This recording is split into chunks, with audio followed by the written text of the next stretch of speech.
For this little lecturette, we're going to look at warrants and reasons. As you may recall from last week, warrants are a general principle or assumption that establishes a connection between the data, which is our support, and the claim. What warrants or merits me saying this? A simple way to think of reasons is to bring to mind the last movie you saw. Did you like it or not? What were your reasons for that opinion? For example, the action, the acting, the emotional scenes, or whatever.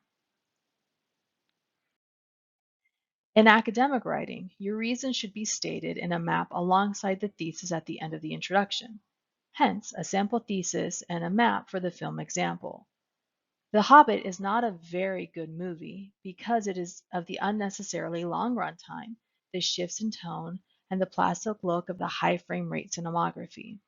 The yellow part on this is the thesis. The topic equals The Hobbit plus the arguable opinion point, not very good.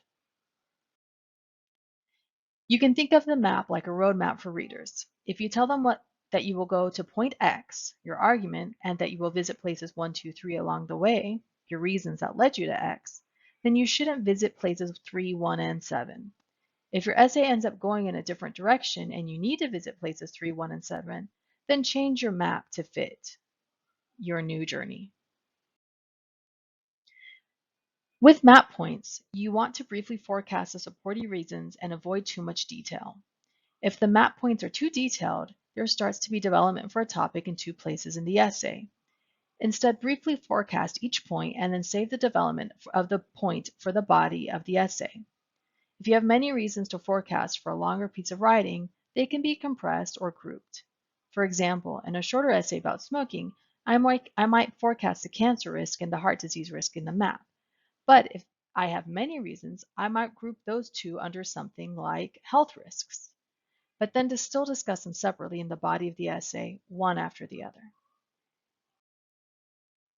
Warrants reflect our personal experience and our participation in a culture. As a result, the audience may not always agree with the reasons or assumptions of the writer. Please remember that we all come from different backgrounds and all have diverse values. Thus, we need to treat the opinions of others with respect. After all, as has been mentioned, a thesis states your opinion on the subject. Since a thesis has to be arguable, reasonable people can disagree with you and argue something different about the same topic. I'm going to point out the word there, reasonable people. This is the essence of an academic argument. Someone else can make a different argument about a topic. Your job is to make the best case you can from your point of view. If there is only one correct point of view on a subject, then it is not an argument, but a fact, and that approach does not work.